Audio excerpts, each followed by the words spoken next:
Hello and welcome. Today is the 29th day of March, crypto day. Everything is within your own risk and own reward.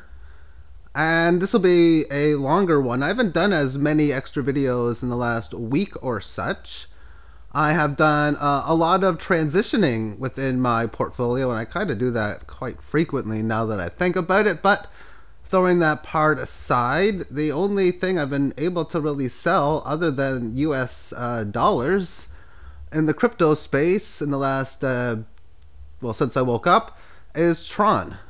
And this is the 400-minute time frame. I'm going to talk first about some codes, not too much, and then a whole bunch of other stuff not related to chart analysis. So within this market, it just started off. This is all it has. So it came in, went down for the first week or two, bottoming at the level of 313 Satoshi on March the 18th at 9, around, we'll say in the morning, because these are several hours per period. And since then, nice move up, correcting through time, great move up, then a correction through price. So correction through time is what happened in here, and then the correction through time, and then nice little situation where it was riding the 18 average of highs for several periods in a row. You can't tell which one when it's going to break out. It's not like, okay, this is the 8th time in a row it's doing it, and it's doing it after this red down move and this green before. It's got to have a big move after it. Well, you're only thinking or that it's not a surprise if something like this were to occur. So after this green move up, just one single pause, sideways consolidation, this previous period before current on decent volume, but still lower than the breakout volume on this one here, had a price correction within such, and then rallying higher, 1 hour time frame. We can see a little bit more clearly how after this price decline with the 18 average going lower, that it had its first decent size move up. So stage one, band flatten out, then the establishing resistance, all that kind of stuff. You can see how it did a very good job within such. But then getting above this level of resistance was this consolidation pattern. So now you've had just a decent size move from this point. So therefore, if there's only going to be a small correction, about 600 is the area I'd be looking for. I don't want to spend too much time on the charts, however.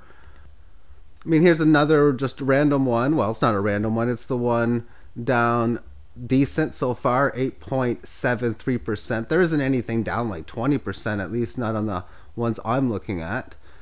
And it fell from this Fibonacci, and it looks like it's had a monstrous decline of more than 10%. But when we take a look at this on other time frames, it's continuing its move down. Decent size volume in here. Whether this will be a bottom area, let's take a look at this a bit further. Well, we got Fibonacci down at 8.0, so it's in the middle of this area. So now when I see a situation like this, I get to the point where I'm like, I don't know what to expect next. I really don't. Whether it's going to have a decent size move, probably a pierce above this level into the previous area around the 140 something, close to 150 or two such, or if it's going to come down next to this level. I also look at mathematical situations, and this is one of my earliest things on charts. When you have a break of a key level, you're designed or thinking that or suspecting that it's going to go down to another one lower. You got this distance below that. If we have any type of move in here, that's where you'd be looking to quote unquote sell short for a move down to here. Or if it comes down to this point, that's where you'd be looking to go long to sell at this point higher. But either way, it's already shown within this level of key support that it came up, played this 18 average for a bit, and then on the 23rd of March, it fell below the 18 lows, spent the next 2-3 days after that consolidating its loss, meeting up through time within the 18 lows, and we can see now over the last 3 or so days, it's had a sizable noticeable move to the downside. a while ago, I was stating within OK Cash that this thing could have a serious decline forthcoming. For when I was showing the analysis within these key Fibonacci points, how it was chopping up and down from these levels, it last left it on the 1st of the year. It somewhat came close on the 15th of January. But as time has moved on, we can see how it has had that decent decline. From this Fibonacci line at 2641, it has lost about 1,100 points. Okay, so we're getting close to half its value from there. And as far as why I said a significant move, is it still has to lose about half its value from here on in to get to what I would consider that next key point at 757. Litecoin against the US dollar is obviously doing worse against Bitcoin, as it has broken down this key support at about 137, down about $20 or 15% from that point, as it is now in the area of the double hit bottom or low of about 108. It hasn't approached it yet. I would consider that range to be between 108 and, well, now the previous resistance, you have 137, but in the area of such, you're pretty much there. There's a low here at 120. So 108 to 120 is this range of support. And I don't see really much support from like 104 to down towards this 93 level, which usually pierces a little bit more. So I would consider, if it doesn't hold in this area, that it's probably going to go down a little more towards here. With that being stated, it's well overextended. If you use the strategy that I talk about, where you only want to buy when you go through decent key levels below on the 18 average, well, if you were buying down at about 143 and if you sold here, maybe you could buy back again at 140. But if you didn't sell there, and you were buying at before at 140, why are you going to buy again at 140 on a bearish setup? That's just, to me, not smart. And now that it's went down, okay, so there's a decent leg from this point. And it's not a surprise if you do get a bounce here. And whether it finds a bearish bounce or a bullish one, I'm not going to state. I just realized that because of this move lower and the probable area being better than 50%, that you're going to at least find support in and around the 108 area and then have a rally of some sort. And a rally of some sort is to the 18 average and most likely to the previous key twice hit support mark at 138. And against Bitcoin, it crushed through not only this 167, but I was even bigger, close to the 163-ish area, but it's went well through that point as well. So therefore, it has pretty much given back almost all, but just a little bit left to go on the February rally, holding still the December move, but that's of course at this current point. I'm very long Litecoin, and I'm going to talk more about it within the risk reward. After I'm done the charts, I've only got one more key thing to go over, and this is historical analysis from a year ago. And I'm going to use the Bitstamp exchange for Bitcoin for this analysis. So this is a daily chart, and again, I want to go back a while, and it's basically way back in here. The one thing I was stating was what's not going to happen is Bitcoin is not going to barely move. It's going to do one of two things, and it most certainly could do both. And that is, it's either going to go way up or way down. And when I was considering what way down meant, well, it's obviously got to break down below this support of 150. I mean, that's at least that, because even if it just came down to like 350, 400, that's just a retracement in my book. And if that's the bottom, that means it's going to go up from there. Okay, so be it. And then there's always opportunities to trade along the way within huge volatility moves. Okay, so be it. But going way down pretty much meant going to nothing. And going to nothing meant it would have to basically, I mean, $50 it would have to go below even that. And I'm still thinking to that point the same thing, but quite frankly, it went way up. And it's going to continue to do so as long as we're in any type of these early type of adoption movements. Because people talk about Bitcoin, cryptocurrencies, currencies in general, how they have to be stable. It's like impossible to create something like this anew and expect it to be stable from day one, even decade one. And that's, of course, been the case. So yes, of course, that this thing from where we stand now, it's either going to hit the six-figure mark and there's some higher, or it's going to crush well below 1,000 and basically well below that 150 mark. And when I talk about 3,000 as the key support mark, it's looking at this, it's just correcting this move. You just draw this on a piece of paper. You go down a bit, up a lot. Okay, now I want to go down a decent amount. Well, you definitely want to stay above this high. Well, that's the 61.8% big Fibonacci down number. And 23.6 was 62.45, and 38.2% down happens to be 3,071. I expect them, if they go there, to pierce extra. And then to finalize the situation up in this bearish setup, if this area holds, then maybe it would be a twice hit bottom, and that's what it's going to be. Keyword is maybe. Maybe it's not going to go there. It's just going to go up from here and things will revert. And maybe it will take some time to come to this level and it will bottom from there. Because during all price corrections, you could be drawing in lines back in here saying the same thing. Oh, maybe it comes back down to this 200 or so level and finds a bottom. And at that point it did. Okay, so that's it for the charts. And I suppose I'll be drawing some more just myself within the analysis of such. And I mean, markets are just going to do the up and down things. So be it. That's what I want as a trader, are the markets to move.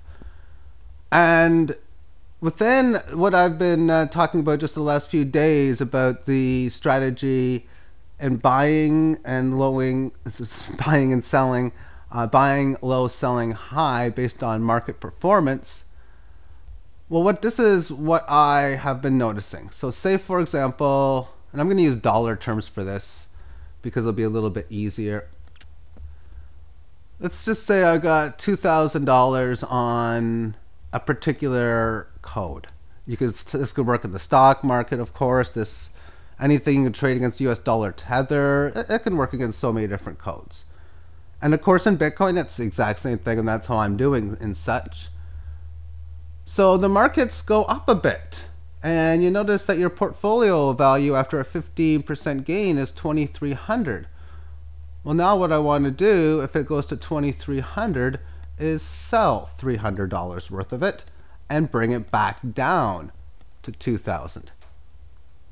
And if the markets go down, let's just assume it falls a little over 10%, it goes to 1775 value. Then what I want to do now is I want to buy it back up, however many needed, so $225 worth, and then quote unquote just keep on doing such. Now, using both numbers together in a spot where you're doing technical analysis, so in a situation here, you would see you've done a lot of selling as the market goes up. Say your portfolio was worth, well, $2,000 at whatever. Oh, now it's worth $2,800 or whatever it's worth, and you sell it down. And maybe you could buy some here, maybe you don't. But obviously during this entire run, you're doing more selling than buying, and you definitely own less shares or tokens. And then you notice that the reversals happen. If you've calculated that there's a big level around here as a key support mark, well, you want to set it up so that when you get towards here, you want to buy it back up to 2,000 at this point. So maybe you're going to buy here, but you're not going to buy again until you get to this key point. So you don't have to look at the charts to use this strategy. If you're just using a simple mathematical number game, it's going to work all fine and dandy. but this is a way of trying to maximize how often you might find support or resistance. I'm actually going to go to back to the charts, and I'm going to show NXT because a couple days ago I did some programming on my spreadsheet, and I'm going to show the chart now. And this is the monthly term time frame, so it's got off to a really bad start in here. Now I had some weird moves in here, and I'm not going to really count too much of it. At least when I went through the data, I just started trading it like around here, so it's lost like 4 times its value. Yet by doing a simple strategy, I was able to, just using the simple strategy that is, outperform the market about 3 times better. And I'm going to show you an example of what I did. And it's to make a spreadsheet, make some data for myself on how this would work out. So I thought to myself, well, how would this be done? And step 1 is I need data. And from cryptocompare.com, I can get historical charts, well, data for pretty much every cryptocurrency out there. That's awesome. So I had this was data I had from weeks and weeks ago. So I haven't updated. There was really no need to. And then what I did was I searched for inaccurate data. So I realized when I looked at the numbers in here, basically from this point on, the market's moved every single day normally. So I knew that it was fine. But sometimes you're going to get data points that are not real. But some of them are. Even though they look like it's not. Let me find code POT and I'll show you an exact reason why.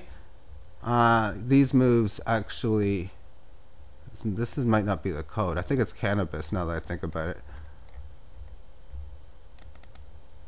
Yeah, this move actually happened. So, yeah, that's some of them can actually be real. So you want to verify it with a real exchange, because if a big move can happen where you can get a huge sell, hey, awesome. But after you find all the data that's accurate, you want to calculate where you would enter into the spreadsheet. So you'd find your starting point. Maybe you want to buy in for half a Bitcoin, 0.1, 0.01, 0.05, whichever number you choose. And then number 2 is you calculate what your sell or buy orders would be. So if your portfolio goes up 15%, and I don't remember the numbers that I did bigger numbers overall, not much bigger, but 15% that I want to sell. If it goes up 40%, sell again. Maybe 100% up, sell some more. 13% down, well, fill me a buy order. You're going to notice that a lot more sell orders will automatically get hit compared to buy orders, because it's more likely for quick big moves up than that of quick big moves down. Step 5, check and see if orders execute the next day. So if I'm going to calculate that I know if it goes up 15%, say something's going to be priced at 31.60 as an example. Well, I want to check, okay, the high price, did it go to at least that number? And if it did, step number 6, execute the orders. And then check end of day Bitcoin value. So say I want 0.1 Bitcoin for this code. Well, I want to auto sell it if it's up 2.5% or more, and buy it if it's down at least 2.5%. So if I want 0.1 Bitcoin value and I see it's worth, say, 0.106, I want to sell 0.006 to bring it back down, and so on and so forth.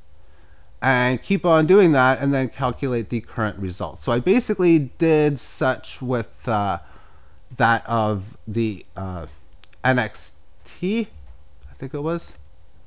Yeah, NXT it was. And that's what that chart would look like.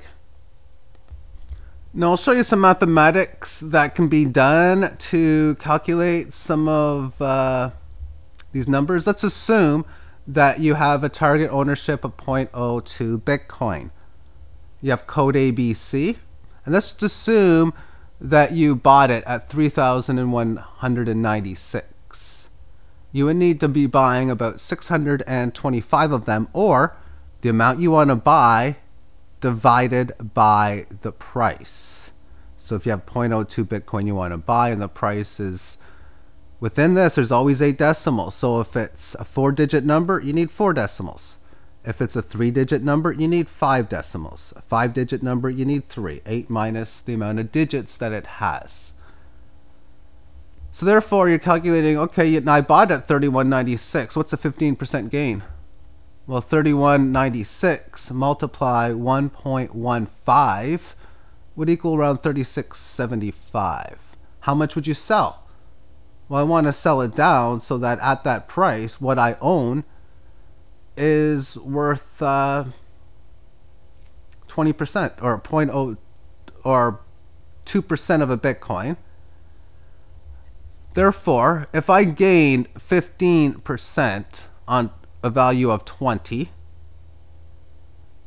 that means 15% of that is well, 10% is 2, and that means half of that would be 3. So 3 divided by 23 would be enough to bring it down to that level.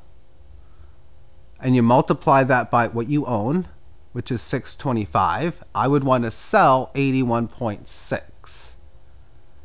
Then if, say, a 40% gain were to come into play, how much would I sell? Well, in this case, I would need the sell order at around 44.74, which is opening price of 31.96 multiply 1.4. And I would no longer have the 625 because the sell order would already be taken in, so I'd only have 544. I would multiply that by 4,474 Satoshi, which is what the price would be towards, which means that would be worth 0.0243, so on and so forth. So we'll count that number as A. B will equal A minus 0.02. So therefore, that would be 0.004 and all those decimals thereafter. So the sell amount would be B divided by A. That's to get it to the 0.02 number. Multiply the remaining that you would have, which is 544. In this situation, I would sell 97.12, and then some little bit after that. Now, one thing I was wondering is it a smart idea in cryptocurrencies to have insane sell orders and just sell everything? I put press your luck on there. Now, what do I mean by press your luck is this. Let's assume you got a code and it doubles in a quick period of time, a day, half a day, whatever. Even just for that matter, 20 minutes or an hour. Maybe you're sleeping, maybe you're not on computer and you didn't see it. My thinking is, if you sell everything, the mathematical chances you have of being able to get an amazing deal, whether it be instantly or relatively soon, I think is high. Okay, there's going to be times where you're going to run into PivX last year or Dash last year and the thing just goes way, way high and you'll never see it at that price again. And I'll show you an example of that right now with PivX. And we're looking at this on a monthly. Let's switch it to weekly. So you're talking about back in here at some point where it doubles, say at 1700 to 34. Well, yeah, just even in here, say you're at like 4,500. Oh, let's sell it at 9,000, and it just doesn't come back. That's basically what I'm talking about for that kind of risk. Because what you're oftentimes going to get is those weird moves where someone just buys it up and it goes right back to where it comes from. Those are amazing plays to have if you sell it all. You're also going to get it just being a failed move one way or another, and it's going to be profitable to buy it back. And even it's going to be a profitable move where something goes from, like, say, in this case, 3,200 to 6,400. Because it retraces back, you're able to get it back at 5,000 or 4, whatever number you're able to buy it back at. And then if it goes much higher after that, then you'll be in good shape. But I I also thought, well, maybe do higher numbers, but at that stage there, you're going to be less likely to just get all the plays that I talk about as well. And then there's also a situation where, okay, instead of selling everything on a big gain, just leave that base amount no matter what at all times, so that in case something like PivX happens, you might own a small fraction of what you did have, but you were able to play the game all the way through for big moves up and so on and so forth. Now, as far as buy order math, say the market loses 13%. The way I figure it, if you have something at 31.96, it doesn't matter what the starting number is, it's always going to work out just 87%. Okay, so now I know it's 27.80. My portfolio obviously is always worth 0.02 using this strategy. If it's going to be worth 87% of its value, then it's going to be worth 17.4 on this number, which means that the buy amount for anything that loses 13% on 0.02 would always be this 0.0026 divided by the price. And in this case, I would be buying back 93.52. And then every single day when I use this type of strategy, the numbers change on a day-to-day basis. So no matter what happens, when markets go up, you're always going to be selling. When the markets go down, you're always going to be buying. And in time, I'm probably going to be doing more spreadsheet work towards such. But my strategy is still going to be the same as it was from day one. And that is to just keep playing this game as I do. I'm doing very well at it.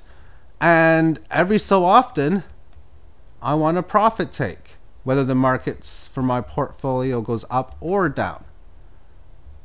Because I have no idea what the exact answer is going to be to how crypto space is going to do. I am not going to take any type of web bot prophecies or any type of information anywhere near close to that as gospel, but I do like to listen to it. I realize that if downward moves continue within the markets, then the timing and information for 2018 will not be that of correct. You know what? And so be it. I mean, I can tell you right now that if the website and business Silver Gold Bull did not state on their page that they accept Bitcoin, that back in the older days, 2016, I guess, that I wouldn't have cared about Bitcoin at all. But the fact that they accepted it, I always thought in the back of my mind when I didn't own it, you know what, if I ever get into it in any form, or if I ever get some, I can turn it into physical silver. It really isn't that, I mean, that's pretty darn near cool is what I'm thinking. And so be it, and so I can. And I'm going to continue to do so in whichever ways I can find to use it as money. And there's many ends to a means where I can use it for so many different things without even ever touching fiat currency, to use it for things like groceries, gasoline, restaurant, clothing, and so many other everyday items. It's just amazing. And I'll continue to do such. But what I will consider to be that of fact is mathematics. And that if the markets survive and I can sell here and buy here and continuously be buying at lower prices than I sell, then I'm going to profit. That's just the way it is. If you take any market and just draw support lines and resistance lines, if you're buying at the lower end and selling at the higher end consistently, you're going to be doing fine. In fact, if you did the opposite of what I talk about, every single time you come in here you buy, every single time it comes down here you sell, that would be hurting your portfolio. So I'm doing what mathematically works, and so on and so forth, because that to me is my strength and I'll continue to work within it. Silver for me is the only real thing I consider to be that of secure holding, for that of just investing and just holding your wealth in whichever form better than anything, including any fiat currency or any cryptocurrency. I hope that the crypto space works out, but I realize when I look at silver, it's not like it's not a good investment short term by any means, although you can get small marginal gains, and if you know how to play the actual real physical market, that means you're good. Then you can profit in any price condition, in all price conditions. But it's something I realize 10 years from now, 15, 20, 30 is going to keep having its value, and there's no other asset class I can say that, although gold I should say should do fine. But if you're going to choose gold, why not silver is how I look at it. And when you get answers like, well, do you know how am I going to store all that silver? Well, that means you got a whole whack of fiat or of asset value, and you should be well diversified when you're in that situation. Now, there's something I noticed in the monthly chart that I'm in the Canadian dollar, but it's probably the same here. I'm going to talk about this very soon, and that's the volatility. It's extremely small, at least in Canada. I'm not going to talk about it in this video, but it's worth doing a different separate video focused mainly towards that of silver. The dollar, I mean, this is just a chart just to show it, but they went off of the gold standard to really the dollar standard within the Nixon administration before I was born, not that much before. And then after that, there was many years and decades where people were clueless to things like fiat currency, the Jekyll Island situation, and just understanding how the debt system was created. So throughout the entire 1970s, the entire 80s, the 90s, and even for that matter, really the first decade of the 2000s, an entire world population practically clueless to that situation, thus the game goes on. And then more and more people at the stage where it's common to use terms like fiat currency and things like, well, on CNBC, they'll refer to that term more often than they did before. World's changing. So I have no confidence in fiat currency whatsoever. With the traditional markets like the Dow Jones, you need like E-Trade and all these other accounts to do such.